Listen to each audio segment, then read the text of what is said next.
kok bisa dapat informasi itu yang berbeda dari media massa lain. Rupanya mereka melakukan seperti apa yang dilakukan oleh beberapa penyidik di kepolisian ataupun KPK ya, mereka meretas, menyadap gitu, dan praktek menyadap yang tidak dilegalkan oleh pemerintah, tidak ada izin sebelumnya, walaupun hanya untuk kasus tertentu dalam ruang publik media massa itu nggak dibenarkan. Nah, tapi tabloid news of the world ini selalu begitu gitu, modus operandinya. Dia nyadap, katakanlah dulu SMS-nya Wayne Rooney, SMS-nya David Beckham, sampai SMS-nya ada korban anak masih di bawah umur itu di bawah 18 tahun ya. Itu korban asusila, korban kekerasan seksual dan sebagainya, itu mereka bisa dapat gitu. Dan apa yang istilah kita tangkapan layar lah, screenshot dan sebagainya kalau zaman sekarang itu bisa dibocorkan, dan itu hanya ada di tabloid news of the world. Sehingga ya tabloid itu jadi disukain orang karena kan berkaitan sama gosip, sama isu-isu yang lagi hot gitu. Dan memang hanya tabloid news of the world aja yang dapat gitu. Nah, tapi suatu waktu karena banyak juga yang nggak suka dengan praktek jurnalisme yang seperti itu, banyak tuntutan kepada news of the world, bahkan sampai kepada beberapa orang-orang hebat di lingkup zaman itu ya, di lingkup kantor Perdana Menteri Inggris gitu. Sehingga ya banyak orang-orang yang terkait sama tabloid itu. Sehingga pendeknya begitu tabloid itu diajukan ke pengadilan, ada orang yang nggak suka terhadap cara kerja menyadap atau meretas itu, kemudian pengadilan menjatuhkan putusan, menjatuhkan vonis, ya bersalah tabloid news of the world itu.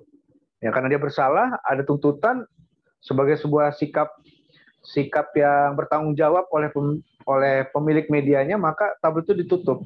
Jadi sebuah tabloid yang sangat terkenal, sangat heboh, sangat bombastis, itu ditutup dia. Nah, waktu itu saya mengikuti itu di pemberitaan di koran-koran, di majalah, di koran Tempo, di koran Kompas gitu, sehingga saya mengetahui ya, seperti apa. Dari situ kemudian saya bikin tulisannya, judulnya Belajar dari Kematian News of the World. Itu linknya sudah ada di Mila, nanti tinggal dibagikan saja.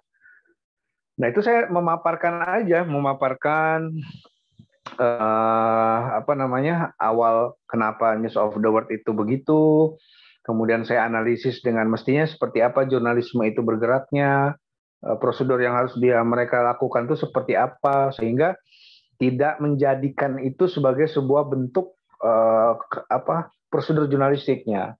Jadi nggak boleh menyadap dan sebagainya itu, karena nggak boleh kemudian orang nggak terima, dia mengajukan tuntutan ke pengadilan, dikabulkan, sehingga kalah News of the World itu, sehingga mereka harus tutup lah, kira-kira gitu. Sehingga dari situ kemudian menjadi satu pembelajaran bagi media massa di seluruh dunia, nggak boleh melakukan hal-hal yang sifatnya dia tercela, apalagi untuk urusan yang sifatnya dia gosip dan sebagainya, nggak ada kaitan sama sekali untuk wilayah publik, kecuali misal satu liputan investigasi soal misalnya korupsi, soal pembunuhan yang sudah lama nggak terbuka, nggak terkuak gitu, nggak terungkap, mungkin masih dibenarkan. Tapi dalam hal-hal yang sifatnya sangat pribadi ya, sama seperti misalnya gini, teman-teman bukan siapa-siapa, tapi teman-teman punya kawan misalnya yang selebritis, kemudian pernah ngechat sesuatu dan tangkapan layarnya itu kemudian bisa dipublikasikan gitu kan kita malu gitu sebagai orang yang sebetulnya nggak pernah diverifikasi, nggak pernah diwawancara, tiba-tiba hasil tangkapan layar chat kita di WhatsApp misalnya itu jadi konsumsi publik, apalagi ada di media massa, tanpa media massa itu lewat reporter atau wartawannya melakukan verifikasi kepada kita. Nah, itu akhirnya saya tulis itu, kemudian di blog di Kompasiana Juli tahun 2011 ya, sudah sangat lama ya, 10 tahun yang lalu. Kemudian nggak lama tulisan itu banyak dibaca orang, judulnya Belajar dari Kematian News of the World. Nanti teks lengkapnya teman-teman bisa lihat, sudah saya kasih ke Mila. Nah, nggak lama dari situ, kurang lebih 4-5 hari saya dapat email dari kompas.com. Karena dia satu grup kan antara blog Kompasiana sama kompas.com yang merupakan satu bagian dari PT Kompas Cybermedia, maka tulisan itu diambil gitu, dihibrid, dicangkok. Tulisan itu kemudian ditaruh di kompas.com, sehingga jumlah yang membacanya itu bisa lebih banyak. Kalau di Kompasiana itu setahu saya sampai sempat di 15 ribuan pembaca ya. Tapi begitu mereka ambil tulisan itu dan dicangkokkan, dihibrid ke Kompas itu dalam waktu 11 hari kalau tidak salah, itu sampai tembus berapa ya? 121.000 pembacanya. Ya dulu belum ada teknologi screenshot, jadi saya tidak bisa waktu itu tidak bisa men-screenshotnya. Sekarang tulisan itu masih bisa dibuka, cuma jumlah pembacanya udah gak kelihatan lagi dia berapa. Yang jelas ya mungkin sudah bertambah banyak. Nah itu contoh tulisan berbentuk opini ya, opini pendapat kita gitu, pendapat kita terhadap sesuatu hal yang bisa kita tulis berdasarkan pengetahuan kita, berdasarkan ilmu yang kita punya, berdasarkan mungkin film yang pernah kita nonton, berdasarkan buku yang pernah kita baca, berdasarkan artikel yang pernah kita baca, berdasarkan diskusi kita sama orang, sehingga itu bisa menjadi opini kita. Ya, opini itu kan pendapat namanya, pendapat dan gagasan. Sama seperti teman-teman kalau lagi Zoom dalam satu mata pelajaran, kemudian tiba-tiba guru nanya sama kawan-kawan semua, ada yang punya pendapat nggak? Ada yang bertanya nggak? Ada yang bisa jawab pertanyaan ini nggak? Itu sebenarnya dia pengen, si guru itu meminta pendapat kita, meminta argumentasi kita, meminta opini kita. Nah, opini yang kita sampaikan itu bentuk opini. Karya jurnalistik ketika dia sudah ditulis dalam bentuk tulisan. Ya, tentu dengan standar-standar dan prosedur yang mesti kita ikuti ya. Misalnya untuk media massa jumlah opininya paling tidak misalnya 500 atau sampai 750 kata. Kemudian temanya dia harus tema-tema yang aktual dan sebagainya. Tema-tema yang aktual itu sangat disukai oleh redaksi media massa yang dia punya halaman opini, ya bukan halaman berita ya. Kita sudah tidak bicara lagi soal berita, baik itu straight news maupun feature. Tapi hari ini kalian coba bahas soal opini ya, artikel opini. Nanti bisa dibaca sehingga oh kayak gini bentuk opini. Oh dia bisa ya, misalnya keseluruhan opini kita itu kita merangkum dari informasi-informasi yang kita dapatkan, merangkum informasi dari film dokumenter yang pernah kita tonton, merangkum informasi dari buku, merangkum informasi dari literasi yang lain, literatur yang lain, sehingga semuanya itu menjadi pengetahuan buat kita dan menjadi bahan kita untuk kita menulis.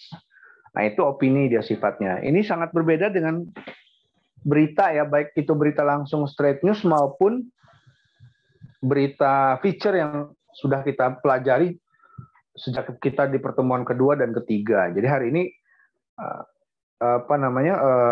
fokus kita kepada penulisan artikel ya.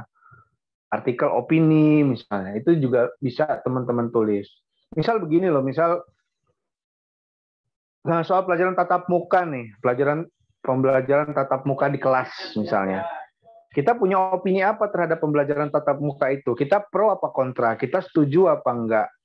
Kalau setuju apa pendapat kita? Kalau enggak setuju apa argumentasi kita? Nah, kita berpendapat terhadap hal itu dalam bentuk tulisan yang utuh, namanya opini. Gitu. Misalnya opini tentang yaitu pembelajaran tatap muka, plus minus pembelajaran tatap muka di kelas misalnya. Kita bikin tulisannya. Ya, kita bikin tulisannya apa yang mau kita sampaikan dalam isu, dalam topik yang sedang kita tulis itu, sehingga ya tentu kita bisa menuliskannya dengan baik. Tapi syaratnya tentu saja kita mempunyai banyak pengetahuan dulu terhadap hal itu. Apakah misalnya kita kontra, kita nggak setuju, misalnya gini, kalau nulis opini itu langsung aja. Pemerintah melalui Kementerian Pendidikan dan Kebudayaan serta Ristek sudah mengizinkan pembelajaran tatap muka di kelas dengan beberapa syarat. Syarat-syarat itu diantaranya semua siswa sudah divaksin minimal 1 kali, kemudian kelas diisi maksimal 50%, dan semua guru juga sudah mengajarkan vaksinasi, serta penerapan protokol yang kesehatan yang ketat. Itu kan jadi pendapat umum tuh, boleh-boleh aja kita kutip. Atau kalau teman-teman susah, coba cari informasi di media massa, delete-nya itu bagian awal langsung aja. Kompas kemarin memberitakan tentang wacana pembelajaran tatap muka yang sudah diteken oleh Menteri Nadiem Makarim, yaitu Menteri Pendidikan, Kebudayaan, dan Ristek Republik Indonesia. Dalam surat keputusan itu disebutkan daerah-daerah berhak mengadakan pembelajaran tatap muka dengan beberapa syarat-syarat tertentu. Udah paparkan semua. Nah, opini kita apa? Kita setuju apa enggak di situ? Misalnya kita kontra, kita enggak setuju. Nah, tulis lagi. Namun hal pembelajaran tatap muka menurut penulis dalam masa sekarang belum bisa dilakukan dengan beberapa alasan. Pertama, misalnya, kondisi COVID-19 di beberapa daerah masih belum terkendali. Bahkan di beberapa daerah yang sudah membuka pembelajaran tatap muka, muncul klaster baru, misalnya di beberapa madrasah, di beberapa pondok pesantren, dan beberapa sekolah lainnya. Nah, kalau Anda punya data, kutip aja, misalnya dikutip dari suara.com, sejumlah siswa di SMA Anu, kota ini terpapar COVID-19. Dan sekolah kemudian akhirnya meliburkan lagi, serta meniadakan pembelajaran tatap muka dan kembali kepada pembelajaran daring misalnya. Ya, penulis juga tidak menyampaikan beberapa hal yang membahayakan jika proses pembelajaran tatap muka ini bisa terus berlangsung. Apa kira-kira ininya? Argumentasi teman-teman, alasannya ya dikemukakan. Misalnya 1, apa 2, apa 3, apa 4, apa dan sebagainya. Sehingga ya dari situ kita bisa belajar mengeluarkan argumentasi kita, mengeluarkan pendapat kita dalam bentuk tulisan. Ya, itulah yang disebut dengan opini. Bagian dari artikel. Ya, ada juga misalnya yang artikel itu berbentuk resensi buku, ya, resensi mereview. Lazimnya kalau di media massa itu ada resensi buku, ada resensi film. Dulu masih ada resensi album, ya, album kaset, album lagu gitu. Tapi sekarang udah agak jarang.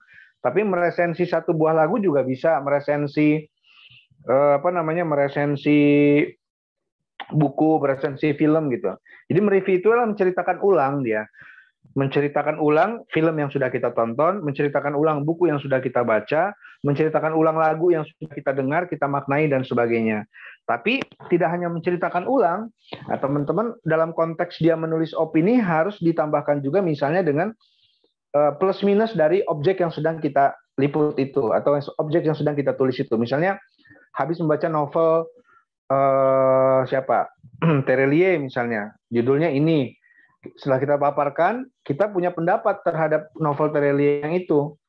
Misalnya, jika dibandingkan dengan novel-novel sebelumnya, novel Terelie yang berjudul ini, menurut penulis, memiliki banyak kekurangan. Pertama, apa? Kedua, apa? Ketiga, apa?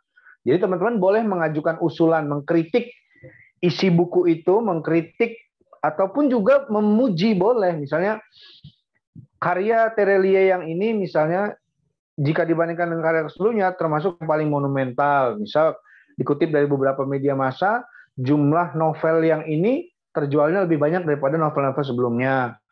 Kemudian dibandingkan dengan cerita, novel yang kali ini lebih punya greget, lebih punya konflik, lebih punya daya tarik kepada pembacanya dibandingkan dengan novel-novel yang lain gitu. Ya tentu mesti kita narasikan dengan rapi ya, karena kan sama nulis opini, resensi buku semuanya itu berasal dari kata-kata kita semua. Ya, tapi bedanya kalau resensi kan kita tinggal menceritakan ulang, kemudian memberikan masukan, memberikan kritik sama objek yang sedang kita tulis, apakah itu film, apakah itu buku dan sebagainya, sehingga kita bisa menulisnya dalam bentuk opini yang baik, artikel yang baik. Ya. Atau misalnya Anda harus nonton film, misalnya film apa saja, misalnya ada film-film di bioskop yang baru, ataupun Anda tentu sesuatu yang namanya karya jurnalistik, baik itu artikel maupun berita baru ya. Kalau Anda resensi filmnya udah 10 tahun yang lalu, dan nggak ada kontekstualnya juga ya bisa-bisa aja, tapi Anda tulis di blog Anda, di blog teman-teman. Tapi kalau mau dikirimkan ke media massa, lazimnya ya sesuatunya baru. Buku baru, album baru, kemudian apalagi buku, album, film baru, sehingga ya kita juga bisa memberikan tawaran kepada pembaca kita, kira-kira dia mau nonton apa enggak, kira-kira dia mau baca apa enggak, dari hasil kita melakukan resensi tadi, baik resensi film, resensi buku, maupun resensi lagu ya, kaset. Nah, jadi udah 2 tuh jenis opininya, jenis artikelnya, ada artikel opini, ada artikel resensi ya. Ya kalau teman-teman yang hobi baca, kayaknya ada beberapa teman-teman yang hobi mungkin baca buku kumpulan syair, kumpulan puisi, kemudian kawan-kawan pengen bikin resensinya, ya boleh-boleh aja dikirim. Tapi ya syaratnya tadi, bukunya buku baru. Misal buku dalam terbitan tahun 2021 lah, misalnya bulan Januari, atau agak lama tahun 2000-an akhir misalnya. Tahun 2020-an akhir misalnya, itu juga bisa. Sehingga dia ada unsur kebaruan juga dalam tulisan yang kita hasilkan. baik dia opini maupun juga dia resensi buku. Iya, saya kira untuk ukuran pelajar soal resensi buku ini menjadi lebih gampang sebetulnya, karena teman-teman kan memang hidupnya dari belajar ya. Belajar kan salah satunya dengan membaca gitu, di luar konteks buku-buku yang sifatnya buku-buku pelajaran, ya buku-buku eksakta, buku-buku humaniora, kan teman-teman juga mungkin mengoleksi buku, mengoleksi novel, mengoleksi buku-buku yang populer, ya tema-tema misalnya soal remaja, tema-tema soal Islam, tema-tema soal kebudayaan, kesenian, musik, gambar, komik, dan sebagainya, itu juga bisa menjadi bahan teman-teman untuk menulis resensinya. Jadi setelah di apa namanya dibaca, kemudian kita bisa memberikan penilaian terhadap buku itu dalam bentuk resensi buku. Ya sudah, opini, ada artikel ya. Atau ada juga sifatnya lebih pribadi ya, esai, esai. Itu tulisan sama, tulisan opini juga, tapi dia lebih kepada kesan-kesan pribadi kita, mungkin terhadap seseorang atau yang lain. Jadi tulisannya jauh lebih personal lah itu kalau esai dia. Orang yang nulis esai namanya esais. Nanti saya akan juga kasih contoh beberapa tulisan saya di kolom Kacamata Adian di web Warta Lampung ID. Misal saya menceritakan soal seorang teman senior saya dulu di Koran Lampung Pos yang beberapa waktu berpulang, kemudian saya punya pengalaman yang baik terhadap dia, kemudian saya tuliskan lagi, nanti saya kasih beberapa contohnya. Itu juga bagian-bagian dari artikel. Jadi opini, resensi buku, ada esai, juga ada kolom. Ya, orang yang nulis kolom namanya kolumnis. Ya. Kolom juga opini, dan dia biasanya ditulis oleh mereka yang memang mempunyai kepakaran tertentu di bidang-bidang tertentu. Ya, kolom. Kalau suka contohnya itu mungkin teman-teman bisa lihat beberapa kolom, nama kolomnya catatan pinggir. Catatan pinggir itu kolomnya Gunawan Muhammad. Gunawan Muhammad itu jurnalis senior majalah Tempo. Jadi kalau buka majalah Tempo di bagian akhir itu ada tulisan kolom. Nama kolomnya catatan pinggir. Kalau di Lampung Pos itu ada kolom namanya Buras, yang menulis namanya Pak Bambang Eka Wijaya, pemimpin umum Lampung Pos. Ya, opini, resensi, esai, kolom.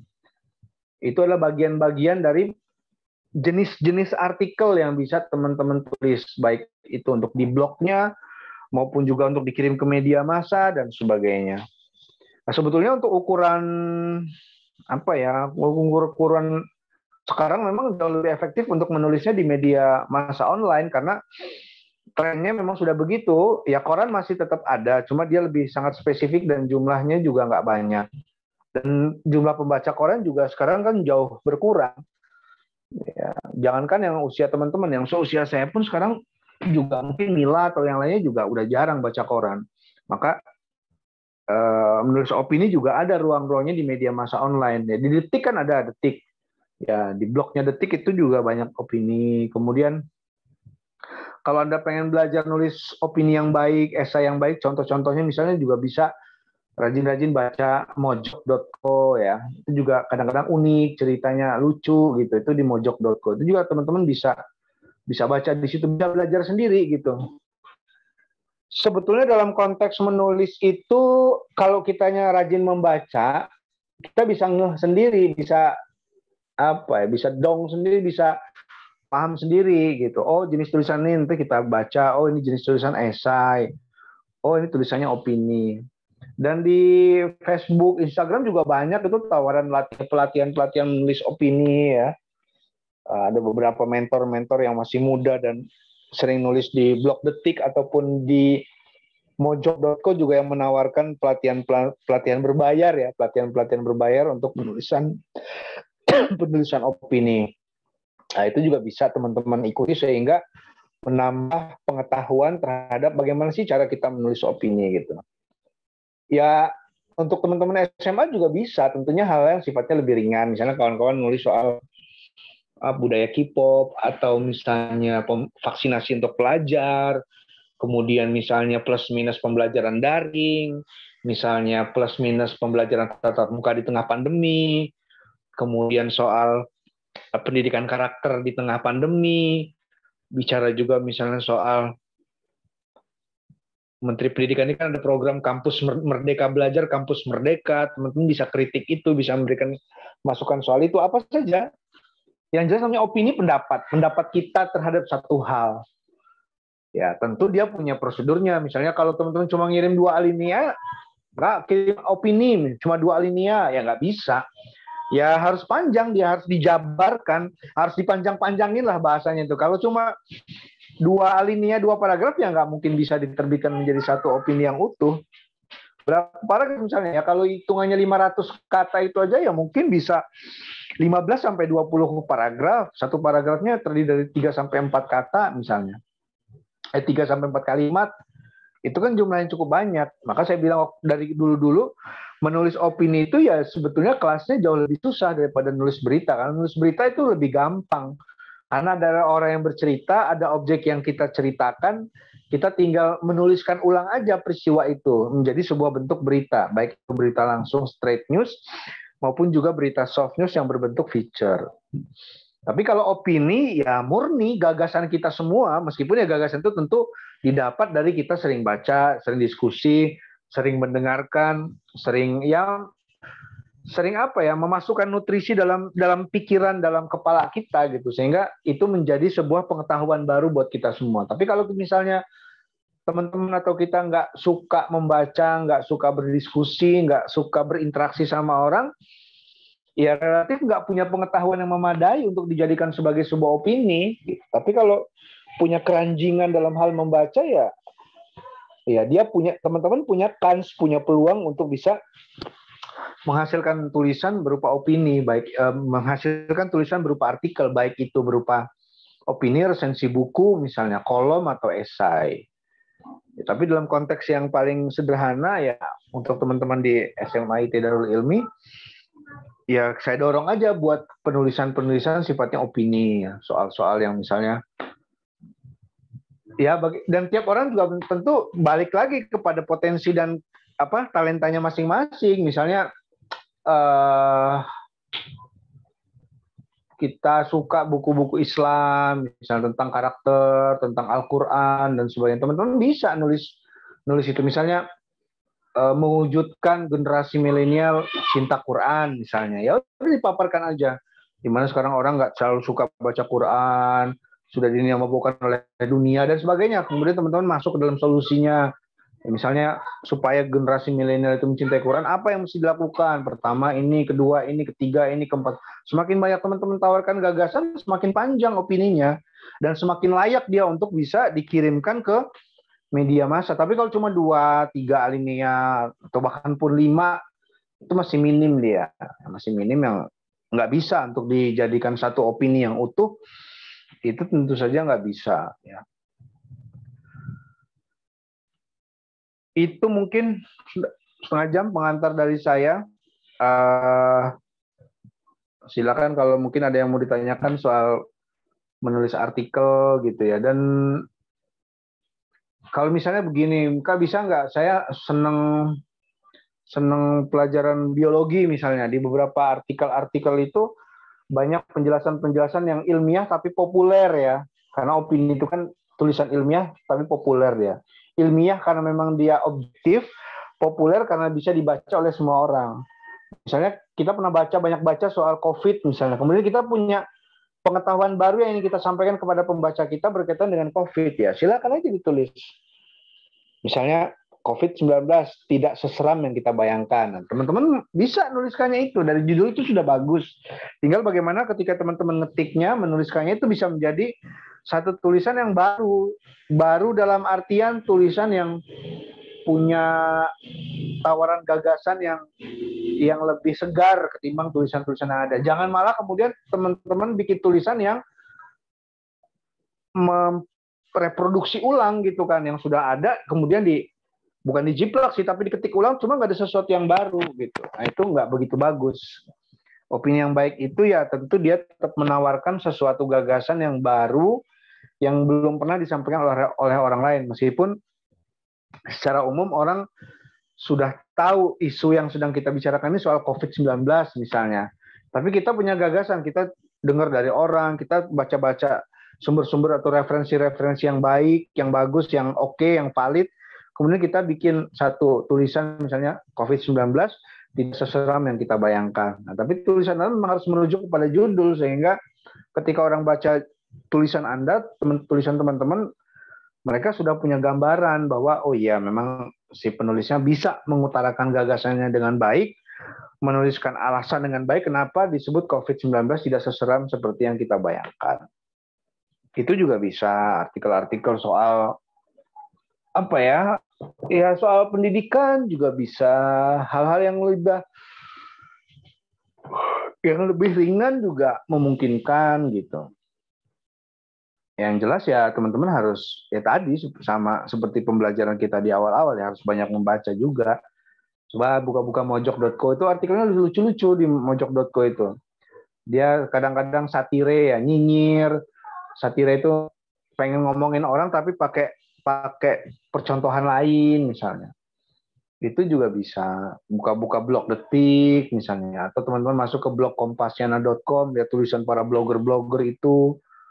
Atau apa aja, buka blognya Mila juga kalau dia bisa semua belajar lah. Jadi mencari yang terbaik gitu kan, membanding-bandingkan, oh kayak gini cara nulisnya ini cara nulisnya ini begini gitu.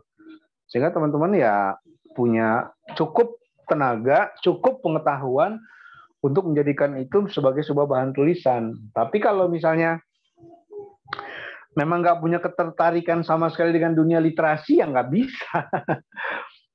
Baca buku pelajaran aja misalnya. Kalau buku pelajaran ya nggak bisa diresensi, agak rumit juga. Bisa sih misalnya Pak Nadiem Makarim misalnya bikin buku baru tentang apa kiat pembelajaran di masa pembelajaran daring misalnya. Buku baru kemudian teman-teman baca, beli buku itu kemudian teman-teman baca, kemudian bikin resensinya ya bisa-bisa aja. Ya, tapi lazimnya misalnya memang buku-buku yang sifatnya populer, buku-buku sastra, novel, kumpulan cerpen, atau yang lainnya lah buku-buku populer, misalnya soal media sosial, soal buku-buku populer soal kepenulisan, buku-buku soal kuliner, buku-buku soal sejarah, macam-macam. Buku-buku soal Islam juga banyak yang baru-baru, ya bisa menjadi salah satu bahan buat teman-teman untuk tuliskan. Jadi lebih beragam pilihannya. Ya. Ya silakan kalau dia mau mencoba untuk coba deh, saya kayaknya tertarik tuh buat bikin resensi buku misalnya. Saya cukup rajin membaca buku dan ada beberapa buku yang saya sendiri kepingin membagikan pengalaman baca itu kepada orang lain dalam bentuk tulisan. Nah, tulisan itu yang dimaksud tentu dalam bentuk resensi buku, mereview, mengulas isi buku, dikasih kritiknya, plus minusnya apa, kemudian ya segala hal lah. Sehingga karena dia ada kritik dan masukan itu dia menjadi opini. Kalau cuma teman-teman menceritakan ulang isi buku itu dia kurang lengkap dia. Ya, resensi buku itu masuk ke dalam salah satu jenis artikel yang berbentuk opini karena ada unsur pendapat kita masuk ke tulisan itu. Pendapat itu ya bisa memuji, bisa juga memberikan masukan, mengkritik terhadap buku yang kita habis baca atau film yang habis kita tonton. Atau misalnya ada lagu baru dari artis yang terkenal, dia bikin album, ya di Spotify kita dengar maupun di YouTube misalnya atau di aplikasi-aplikasi yang lain, itu juga bisa menjadi bahan tulisan kita. Itu mungkin Mila yang bisa saya sampaikan sebagai pengantar, mengulang dan menguatkan lagi contoh-contoh penulisan opini. Nanti mungkin setelah dibaca yang link saya kasih ke Mila untuk dibagikan sama teman-teman, barangkali bisa lebih punya gambaran, oke begini misalnya tulisan-tulisan opini. Yang koran yang di Lampung yang ada halaman opininya ya hanya Lampung Pos. Kalau teman-teman mau relatif banyak baca ya tulisan yang bagus juga, coba sesekali beli koran Kompas setiap hari, Senin sampai hari Sabtu. Ya, itu juga banyak jenis-jenis artikel. Kalau kita beli Kompasnya hari Minggu ya banyak artikel-artikel soal sastra ya, soal esai, soal kolom itu ada di halaman koran Kompas. Saya kira itu dulu yang bisa saya sampaikan. Saya serahkan lagi ke Mila. Assalamualaikum warahmatullahi wabarakatuh. Waalaikumsalam warahmatullahi wabarakatuh. Alhamdulillah kita dapat pengetahuan baru lagi ya tentang karya jurnalistik, dalam hal ini opini, dan juga bisa dalam rangka mereview ya, atau bahasa singkatnya artikel. Dan ini mungkin cukup berat Bang ya kalau tadi saya menyimak juga gitu. Di Iya. tingkat siswa, kalau terkait dengan opini, tema-tema apa mungkin Bang yang bisa anak-anak dan kita semua angkat di kalangan siswa SMA ini Bang?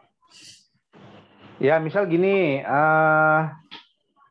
coba aja nanti dikonsultasikan ke pihak sekolah, Mil, supaya menstimulus juga. Kita bikin aja opini tentang pembelajaran tatap muka. Jadi setiap siswa kita, termasuk juga yang wabil khusus yang ikut ekskul jurnalistik ini, ya mulai belajar mencurahkan gagasan opininya, pendapatnya dalam bentuk tulisan. Tema yang kita tawarkan adalah pembelajaran tatap muka. Bagaimana mereka melihat ini? Gitu. Yang jelas itu ketika disodorkan sebuah tema, kita sudah punya gambaran. Kira-kira gue seneng nggak ada tatap muka? Gue setuju apa enggak? Nah, sikap kita itulah yang menjadi dasar kita nulis. Misalnya, tetaplah gue nggak setuju. Oke. Ya udah dibikin aja langsung kerangka karangannya, kerangka tulisannya. Ketidaksetujuan terhadap pembelajaran tatap muka. Oke, apa alasan kita? Kan tentu semua punya alasan kan, nggak mungkin misalnya kenapa kamu ini, ya pokoknya gue nggak suka gitu ya, alasannya apa gitu, nggak suka itu misalnya kondisi kita masih COVID, masih berbahaya, oke, masih berbahaya, angkanya juga masih tinggi, oke, kutip aja dari media massa untuk menguatkan opini atau pendapat kita itu. Udah mulai dari situ disusun. Nah, sebaliknya juga mungkin ada yang pro. Wah, saya memang sudah setuju nih, sudah nunggu-nunggu pembelajaran tatap muka daripada daring, pening pokoknya. Pokoknya saya setuju pembelajaran tatap muka karena apa? Ya, pertama jauh penerimaan pembelajaran jauh lebih mudah karena ketemu sama guru. Dua, sosialisasi kita di sekolah tetap bisa berjalan. Tiga, interaksi kita dengan guru bisa lebih aktif, interaktif, dan sebagainya. Udah. Setelah dibikin kerangkanya, seperti pembelajaran saya 2 minggu lalu kan, bikin kerangka karangan tuh, kerangka tulisan. Udah. Dapat kira-kira 10 atau 15 poin-poin untuk kita menjadikan itu bahan tulisan, kita mulai nulisnya. Misalnya plus pembelajaran tatap muka masa pandemi, pentingkah? Misalnya tanya. Atau misalnya judulnya menolak pembelajaran tatap muka di masa pandemi. Nah, udah mulai dipaparkan aja. Nah, dari situ teman-teman ya meskipun temanya berat, tapi karena memang teman-teman yang merasakan justru sebetulnya nggak begitu berat. Apalagi yang SMA kan. Ya, katakanlah kalau teman-teman yang kuliah relatif sudah mulai nyambung lah cara berpikirnya. Tapi yang teman-teman SMA itu pasti punya pendapat-pendapat yang unik ya, pendapat-pendapat yang mungkin berbeda. Itu bisa tuh dijadikan sebuah kompetisi ya untuk internal aja, baik untuk yang kelas 10 maupun kelas 11, bikin aja lombanya gitu. Ya hadiahnya nggak usah terserah sekolah lah, apa coklat atau apa, yang penting teman-teman punya gagasan-gagasan itu. Nanti yang terbaik mungkin 2-3 artikel yang memang layak, nanti kita bisa terbitkan gitu. Atau misalnya, ya saya lebih setuju kalau itu diambil pihak sekolah ya, karena kalau ekskul kan dia babnya mubah, dia itu nggak wajib. Tapi kalau misalnya sekolah yang ambil, berdasarkan masukan saya, nilai yang kasih tahu, Pak kita bikin lomba yuk dalam sebulan ini. Ini kan udah mau beberapa sekolah sudah tatap muka, entah kalau Darul Ilmi, kita bikin lomba menulis opini. Misalnya pendapat tentang pembelajaran tatap muka di tengah pandemi misalnya. Kemudian ya kasih tentu syarat-syaratnya. Tulisan harus berdasarkan objektivitas. 2, jumlah kata minimal 500. 3, memenuhi kaidah penulisan bahasa Indonesia yang baik misalnya. 4, bisa memberikan solusi yang mencerahkan. Udah gitu. Jadi teman-teman bisa bikin tulisan seperti apa mereka itu gitu. Nah, kalau itu diambil sama pihak sekolah, setidaknya kan ada unsur paksaan tuh buat teman-teman, baik yang kelas 10 dan kelas 11 yang ikut ekskul kita ini, untuk dia menulis gitu kan. Ya, itu juga bisa. Misalnya nanti menjadi tambahan buat penugasan, nanti dapat konversi nilai, misalnya nilai bahasa atau nilai yang lainnya nanti ditingkatkan karena dia sudah pernah nulis opini gitu. Jadi ada unsur penyemangatnya, stimulan kita buat adik-adik ini sehingga mereka bisa belajar nulis opini. Itu saya kira malah lebih konkret karena dia konteksnya masih hangat gitu soal pembelajaran tatap muka. Kalau misalnya itu diambil sama pihak sekolah, sekolah bikin pengumuman dalam 2 minggu ini kita tunggu tulisannya. Sekolah mengadakan lomba menulis internal buat kelas 10 dan kelas 11 tentang pembelajaran tatap muka. Apa pendapat Anda soal pembelajaran tatap muka? Syarat-syarat, 1, tulisan minimal 500 kata. 2, menulis sesuai dengan kaidah bahasa Indonesia yang baik dan benar. 3, menawarkan solusi yang baik terhadap pembelajaran di masa pandemi dan sebagainya. Itu bisa itu Mil, sehingga paling tidak kan nanti mulai memacu teman-teman ya kelas 10 dan kelas 11 untuk bisa udah pengen bisa gitu kan. Karena kalau itu diambil di kita ya bisa dipastikan itu paling 1-2 yang ngirim gitu kan. Tapi kalau misalnya itu diusulkan ke sekolah menjadi bagian dari kokurikuler ya, bukan ekstrakurikuler, bahkan mungkin menjadi bagian dari intrakurikuler untuk apa namanya bahasa Indonesia tetap dipelajari nggak di kelas 10 dan kelas 11 misalnya, nggak apa-apa. Silakan, nanti jurinya bisa saya, bisa salah satu guru bahasa Indonesia juga. Sehingga itu bisa menjadi kontribusi buat sekolah juga itu kan, untuk memberikan masukan kepada pemerintah, bahkan kepada kementerian dalam kondisi seperti ini, suara dari siswa itu seperti apa soal pembelajaran tatap muka, lebih banyak yang pro atau kontra, atau misalnya plus minusnya di mana gitu. Ya memang nggak ada, kalau namanya opini nggak ada sesuatu yang benar yang mutlak ya, itu semua sifatnya relatif. Tapi kan kita relatifnya itu kita punya dasar-dasar pemikiran objektif. Misalnya kita khawatir kalau pembelajaran tatap muka seperti dibebaskan begitu saja, 100% masuk semua, nggak ada shift-shiftan dan sebagainya, kita khawatir ya. Itu kan juga bagian dari pendapat kita, tapi kan kita objektif menilainya. Meskipun nanti pendapat kita itu ya relatif juga. Ada orang yang nggak setuju, ada yang nggak setuju, itu mah biasa. Namanya juga berpendapat, sama aja kayak teman-teman di kelas lah, kira-kira gitu. Ya ini ada guru menyampaikan persoalan nih, siapa yang punya pendapat? Saya. Gimana menurut kamu soal pembelajaran tatap muka? Saya nggak setuju Bu. Nanti tatap muka emang udah, kalau kita udah selesai SMA aja, masih butuh 1 tahun lagi. Oke, bener nggak? Ya bener menurut dia. Yang lain gimana? Saya Bu, saya setuju karena begini-begini. Bener nggak? Bener menurut dia. Nah itu yang namanya sifatnya dia relatif. Ya, tinggal kita aja mengambil sikap dari pendapat-pendapat yang ada itu seperti apa. Apakah kita cenderung ke A, ke yang pro maupun yang ke kontra. Itu terserah kepada kita gitu. Itu sih Mil.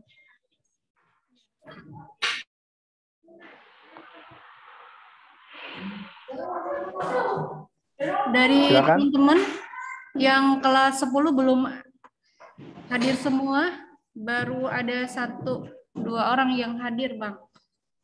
Dan juga hari ini cukup terlambat jadwal renangnya, mudah-mudahan di pekan depan kita bisa sama-sama memperbaiki. Iya, nggak apa-apa.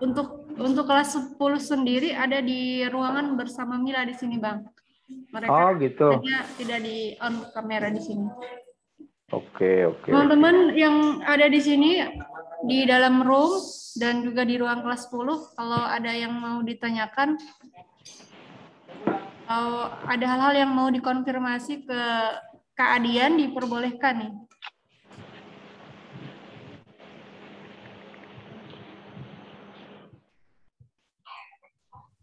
Oh iya, lupa. Kemarin tuh kalau ada beberapa yang menurut Mila layak di jenis tulisan feature ataupun straight news mereka, yang beberapa minggu lalu sudah diingetin sama Ridho sih, Kak, itu ada si Fadila, si ini gitu. Nanti Mila lihat aja. Saya agak kesulitan kalau saya melihatnya dari notifikasi di Instagram, tapi kalau sudah masuk ke WA, agak lebih enak saya ngeceknya gitu. Dan kalau saya kan tipikal kerjanya nggak mau 2 kali. Misalnya bagus ya saya edit ya langsung saya naikin aja ke Warta Lampung, nggak ada salahnya kan. Apalagi dia memang punya nilai berita yang bagus gitu. Nanti coba Mila lihat aja yang beberapa yang menandai saya itu, dia nulisnya apa gitu, apa bentuknya opini, apa sudah mulai mau bikin feature atau yang lainnya. Seperti biasa aja Mila ambil copy paste, kirimkan via WA ke saya. Jadi lebih terkontrol kalau di WA. Kalau di notifikasi Instagram Kadang-kadang sudah jauh gitu kan, saya bikin konten baru sudah banyak yang like, jadi nggak kelihatan lagi notifikasi yang terbaru yang kemarin-kemarin tuh kayak mana. Paling itu. Kemarin sudah diingetin juga sama Ridho. Nah, Iya. saya Ridho sama Mutmainah juga belum melengkapi tugasnya tuh. Kemarin kan saya bilang lebih dilengkapi aja si Mutmainah nulis soal Ridho, Ridho nulis soal Mutmainah. Beberapa poin-poin kemarin sudah saya sampaikan.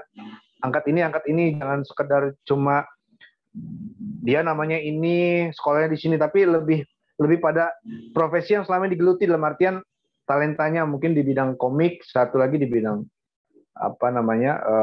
public speaking ya, penceramah muda lah, penceramah milenial gitu. Ya, Itu siap, Mila. Bang. Nanti sore mungkin saya kirimkan, Bang ya. Ya, siap. Dari Ridho Zakwan, ada kesulitan untuk memperbaiki konten yang pekan lalu? Sebenarnya kalau kesulitan dari penulisannya sih enggak. Emang tapi lagi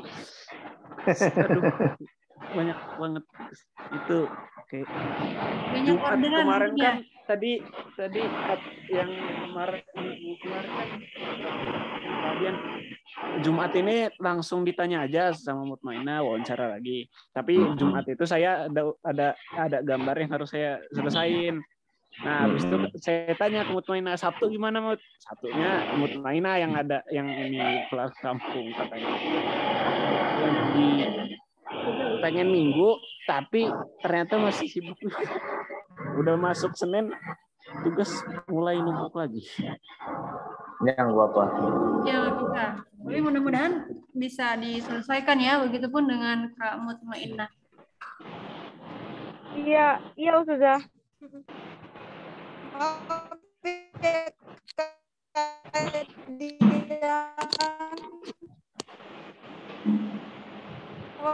Kan udah. Putus-putus suaranya. Ya, kemungkinan sinyalnya. Dari kelas 10, Kak Fadli, ada yang mau disampaikan, Kak Fadli?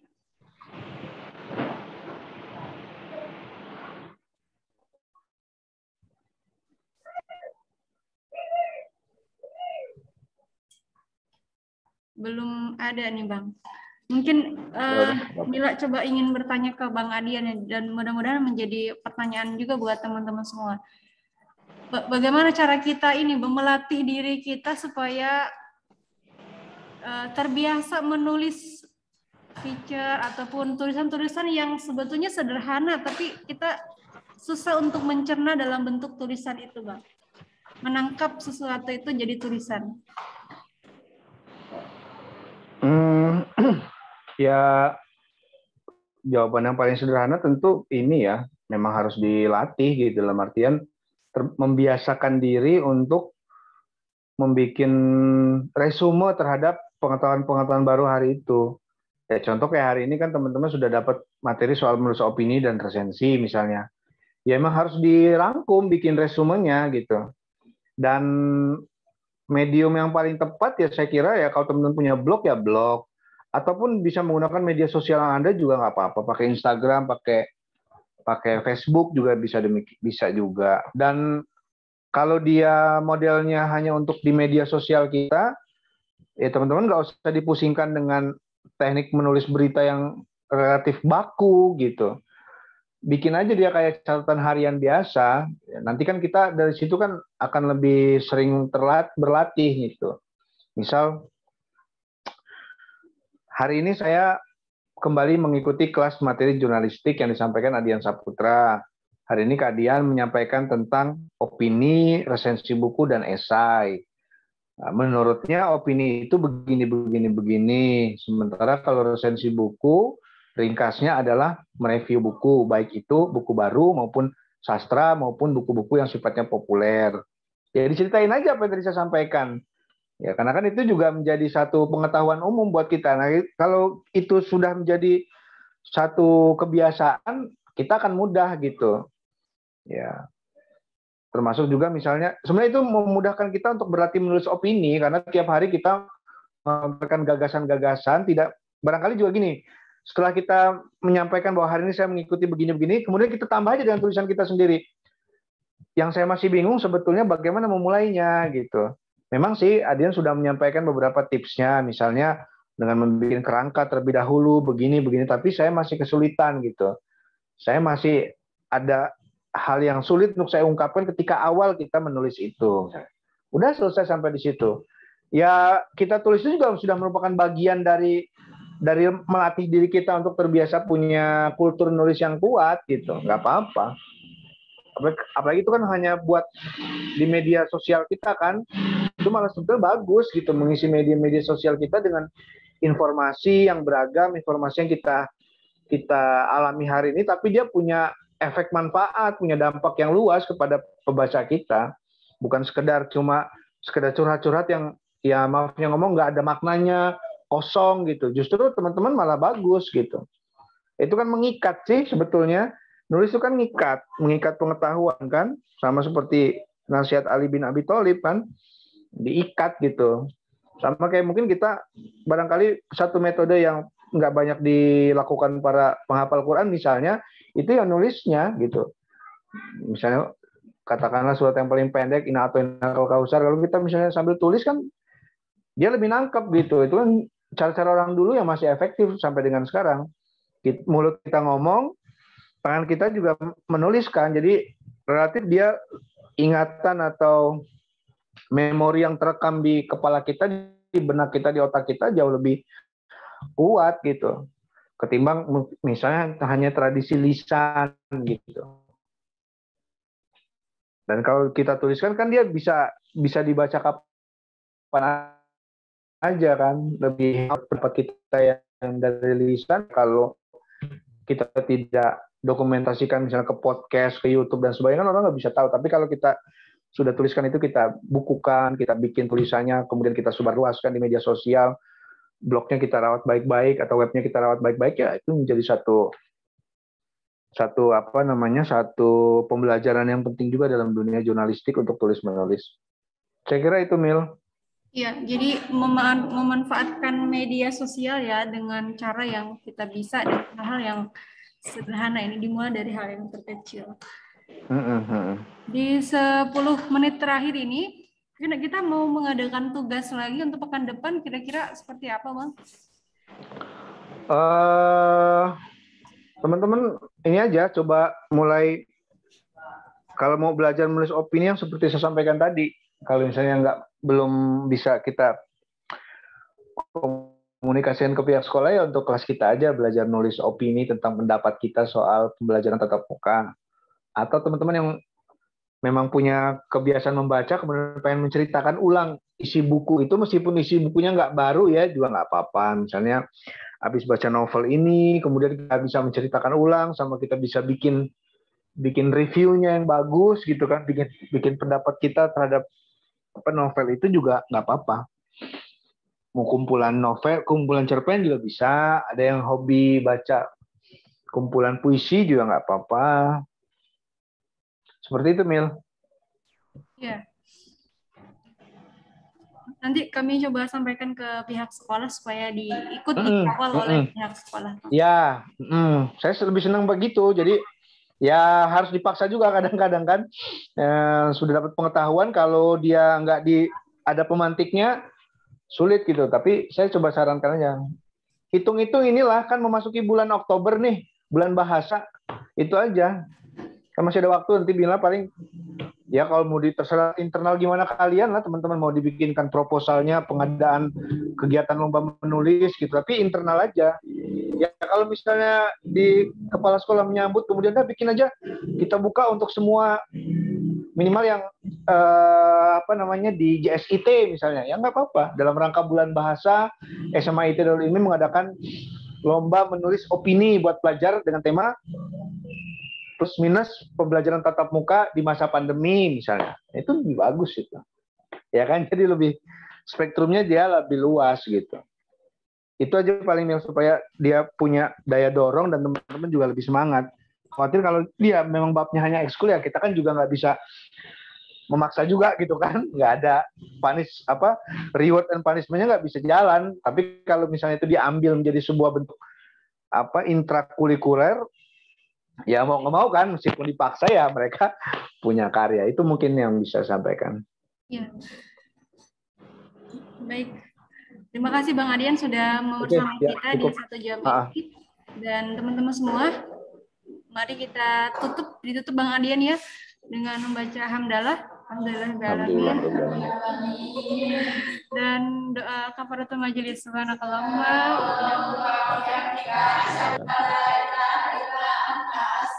Astaghfirullah wa atubu ilaik. Saya Mila pamit undur diri dari hadapan teman-teman semua. Assalamualaikum warahmatullahi wabarakatuh. Waalaikumsalam.